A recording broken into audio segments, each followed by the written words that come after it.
Hello, folks.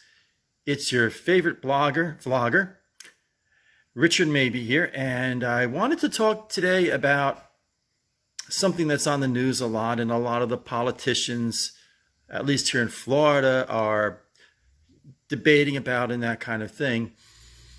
And that is the importance of a child or a young person going to a brick and mortar school, physically going to a school that is so important for their learning process to go to a building and sit in a classroom to learn. And I had a very real personal experience in my childhood where when I was 12 years old, in 7th grade, for 1 year of my life, I did not step foot in a brick and mortar school.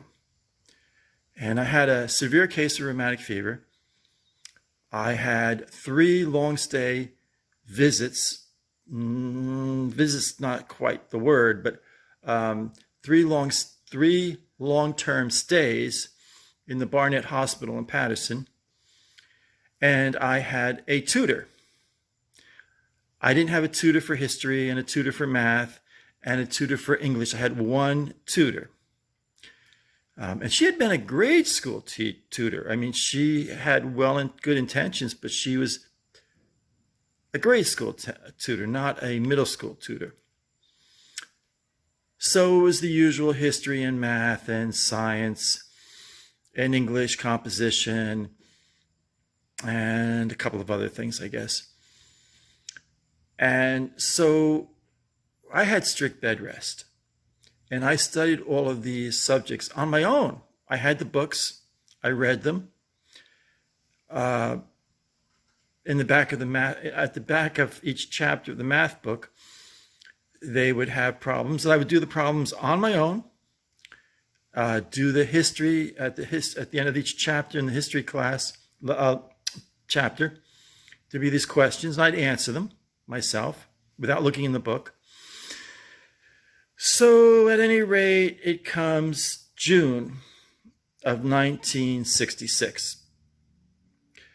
And I did homework assignments and handed them to my tutor, and she gave them to my corresponding teachers of the various subjects. So the principal had said in September of 1965, if I did all of this, that I would be considered, operative word considered, just to go on to the 8th grade. And then what happened was, it comes June, and the principal reneges on his agreement. So there was a guidance counselor in Chapel Hill School by the name of Mr. Bunch. And he said, you cannot do this. You can't go back on your word on this. So Mr. Savage, the principal, said, well, we'll give the boy a test in each subject. Now, the other students didn't have to take these comprehensive final exams in every subject. So he tells each teacher to make these tests as tough as they can.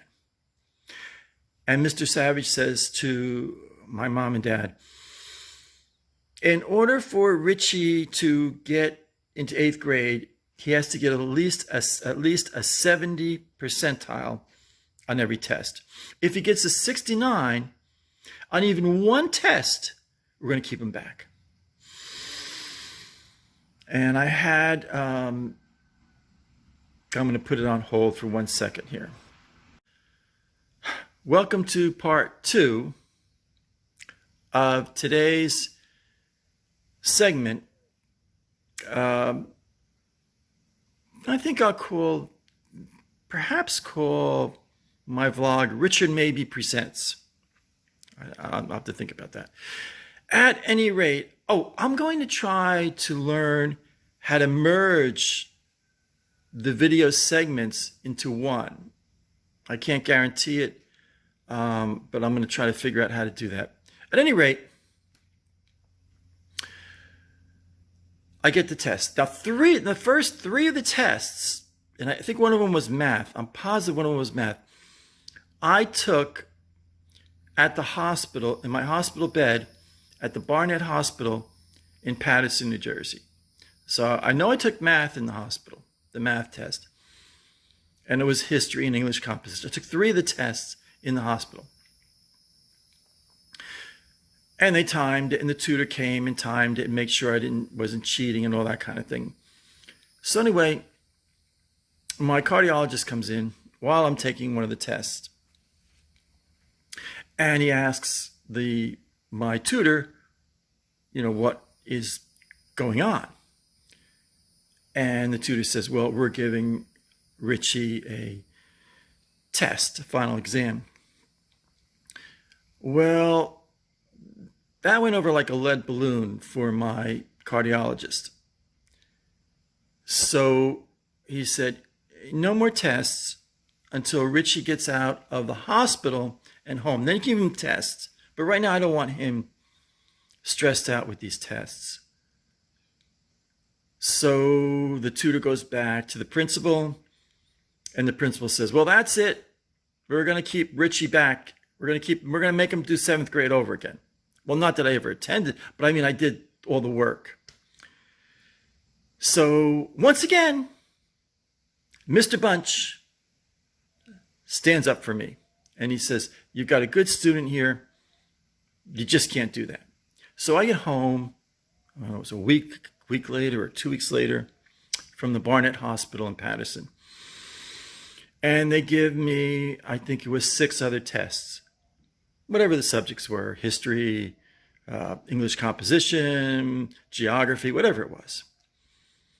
Well, anyway, on all 9 tests, now you must remember, the principal wanted it rigged.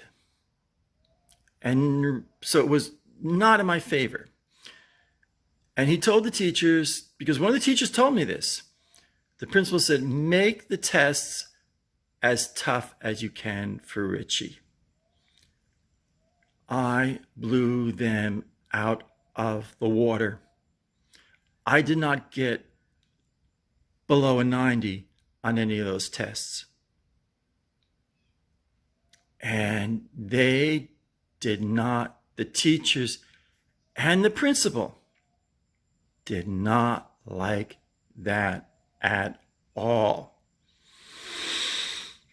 I had shattered their little fable, their little lie, that the only way a child can learn is to sit in a stuffy classroom, confined in a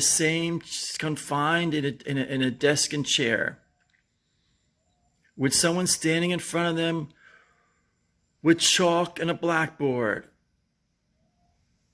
And that was the way to learn, the only way to learn. Because classic education, as we know it, is a billion-dollar industry. And anyone who challenges a 12-year-old boy shattered the illusion. And they didn't like it very much at all. In fact, even when the test results came back, and in all 9 tests, I got above 90 percentile, they still wanted to renege on their agreement. Can you imagine? There's no honor. There's no integrity. There's no honesty. There's self-interest. They didn't want that a 12-year-old boy could learn these subjects without sitting in a classroom in front of a person with a piece of chalk in their hand, writing on a blackboard. So, my dear friends, I present to you one perspective. In the ever-going debate and question, is it necessary for a child to attend a brick and mortar school house to learn, and to learn at an optimum level. Well, folks, I'll close for now, and I have this as part 1 and part 2. I'm going to try and merge them. I can't guarantee it might be part 1, part 2. But until, as Roy Rogers used to say, until we meet again. And as always, thank you for watching. Have a great day, have a great evening, whatever time of day it is for you right now at this moment. And I have another idea for a vlog I'll be putting out very soon. Bye for now.